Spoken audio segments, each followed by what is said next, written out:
तो जो आज का हमारा टॉपिक है वह है इते पेंटिकोस्ट। इते पेंटिकोस्ट यानी रूह कुदस का दिन है आज खुदा अपने लोगों को बरकत देगा और आपको भी अपने पापों से भर देगा। हालेलुया। तो आए मेरे साथ निकालें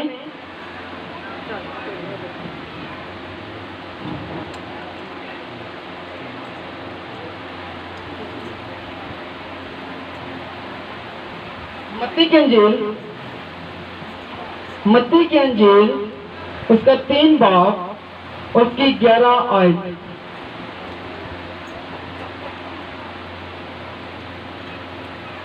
मत्ती की अंजील उसका 3 बाब और उसकी 11 आयत।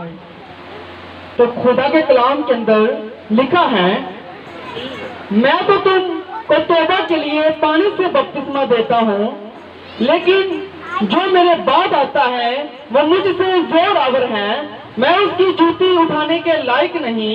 वो तुमको रूह और आग से, रूह कुदस और आग से बपतिस्मा देगा।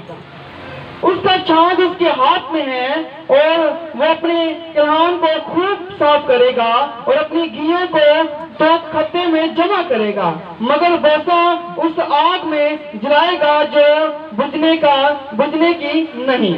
खुदा के कलाम पढ़े और सुने जाने पर खुदा की बरकत हो।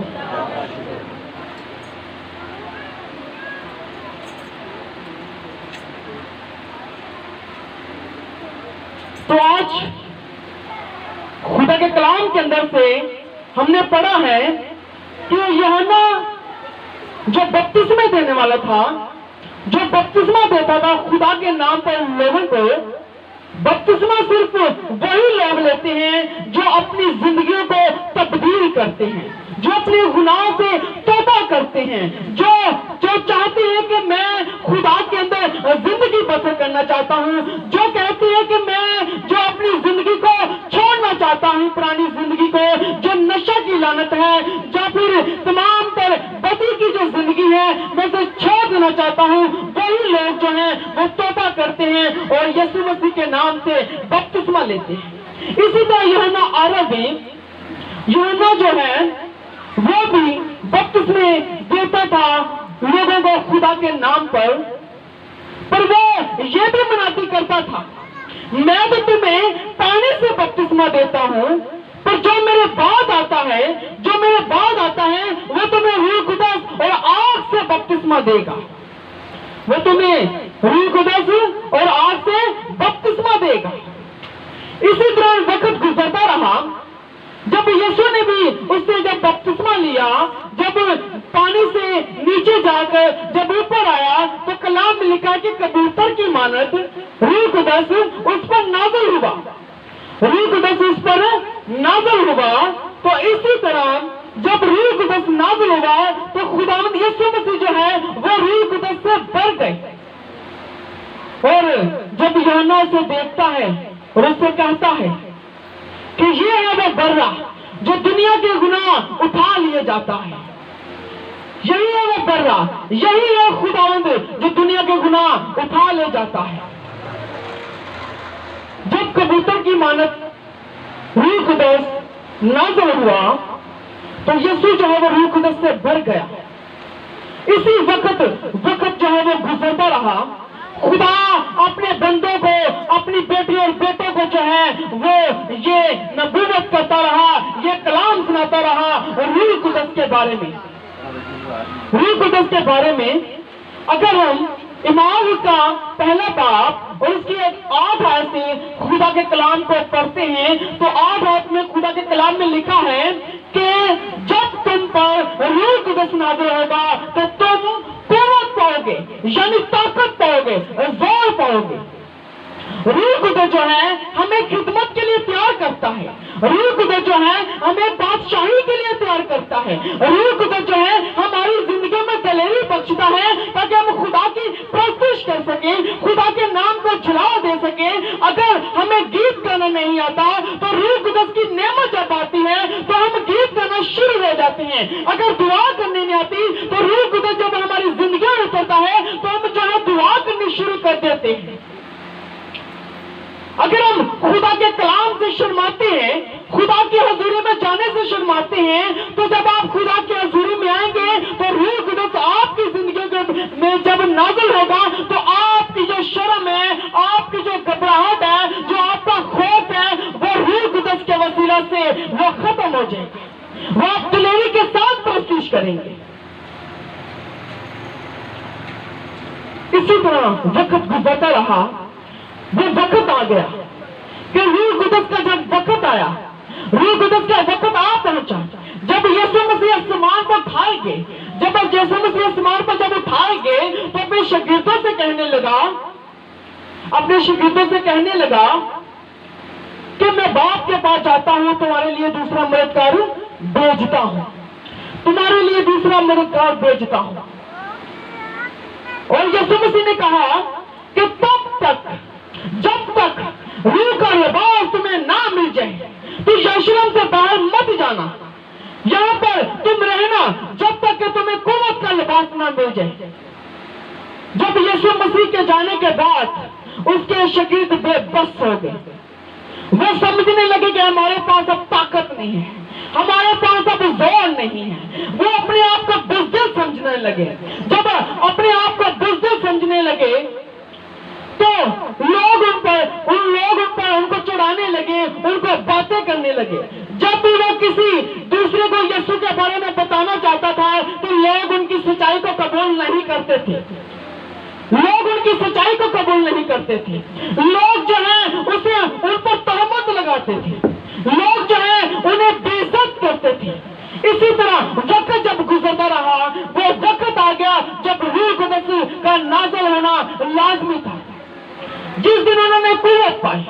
तो इसी तरह हम देखते हैं इमाम का 2 बाप,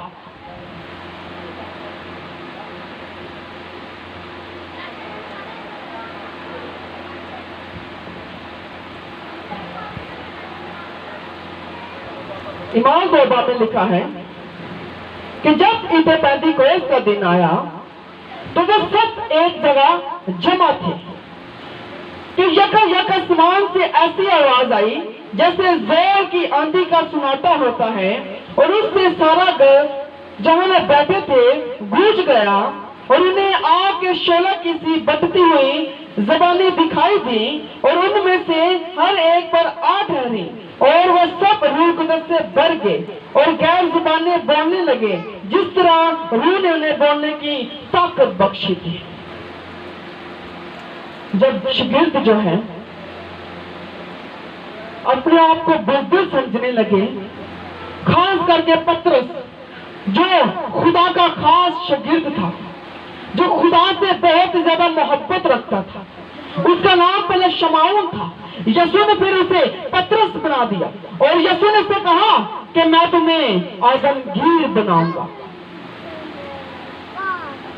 यीशु के साथ जब काम करते रहे तब तक वो यानी ये सोचते रहे कि अब हमारा कुछ नहीं बिगाड़ सकते, लोग हमें कुछ नहीं कह सकते कि यीशु हमारे साथ हैं। जब यीशु आसमान पर खाया गया तो वो अपने आप को जब बुज़दिल समझने लगे, जब बुज़दिल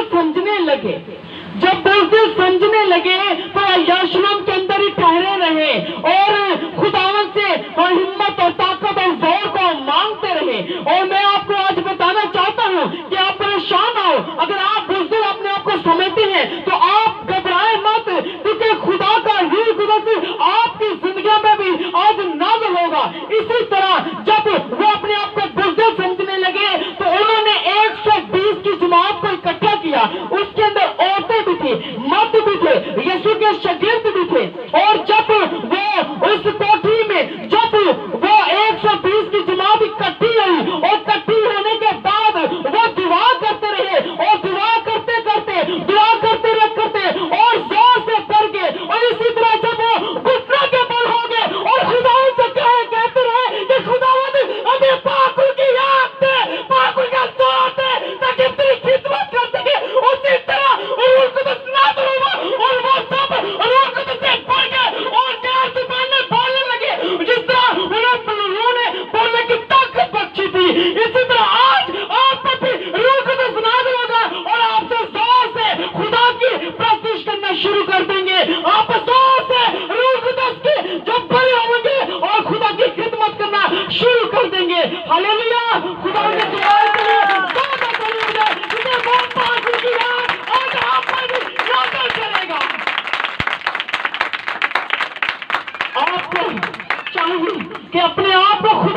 हमें चाहिए कि रूह कुदस से भर जाना। आज हम मसीही होकर रूह से खाली है। आज हम मसीही होकर रूह कुदस से खाली है। क्यों खाली है? क्योंकि इब्लीस ने हमें नशे की लानत में गिरफ्तार किया हुआ है। अगर आज इब्लीस ने हमारी जिंदगी को बर्बाद करके रखा हुआ है, आज हम नशे की लानत के अंदर है, हम झूठ बोलते हैं, हम लोगों को तहमत लगाते हैं, लोगों को झूठ बोलते हैं। आज इब्लीस ने हमारे बदन को, हमारी जिंदगी को बर्बाद करके रखा हुआ है। लानत के अंदर है तो परेशान ना हो। अगर आप तमाम तरह बदी के अंदर है तो परेशान ना हो। अगर आप बीमारी के अंदर है तो परेशान ना हो। अगर आपको कैंसर की बीमारी है तो परेशान ना हो, क्योंकि आज आप आजाद होने वाले हैं। आज आप आजाद होने वाले हैं। खुदा का पाक रूह आज यहाँ पर भी जुम्बश करेगा और आप जो है आप रूह कुदस से बढ़ जाएंगे और आप आजाद हो जाएंगे। क्योंकि रूह जो है हमें तमाम तर बादशाही के लिए तैयार करता है, खुदा की खिदमत के लिए तैयार करता है। क्या आप सब तैयार हैं पाक रूह से बढ़ने के लिए? Yes. क्या आप सब तैयार हैं कि पाक रूह की जब आप पर नेमत, आप पर भी जो उसका जोर बख्शेगा, जब आप पर भी रूह कुदस नाज़िल होगा तो आप भी गैर जुबान बोलेंगे। क्योंकि 120 की जो जमात थी वो एक जगह जमा थी। कितनी जगह पर? सिर्फ एक जगह जमा थी। जिस तरह आज हम जमा हुए हैं, आप थोड़े हैं तो परेशान ना हो, क्योंकि कलाम में लिखा है कि जहां पर मेरे नाम से 2 या 3 इकट्ठे होंगे मैं उनके दरमियान में मौजूद हूं। आप तो बहुत सारे हैं। रूह कुदस आपकी जिंदगी में आप थोड़े हैं तो आप पर भी नाज़िल होगा। यह ना कहे कि वो 120 की जमात थी तब हमारे 120 होंगे तो रूह कुदस नाज़िल होगा। ऐसा नहीं है। आप बेशक जितने भी हैं, जब दिल से रूह को पुकारेंगे, जब रूह को अपनी जिंदगी में आने देंगे तो रूह कुदस हमारी जिंदगी में बस जाएगा। रूह कुदस हमारी जिंदगी में बस जाएगा, हमें ताकत देगा और हमें तमाम तरह जो लानतों से आजाद करेगा। आप तैयार हैं रूह कुदस से बढ़ने के लिए? तैयार हैं? Yes. तो अपने मुकदमा पर खड़े हैं और रूह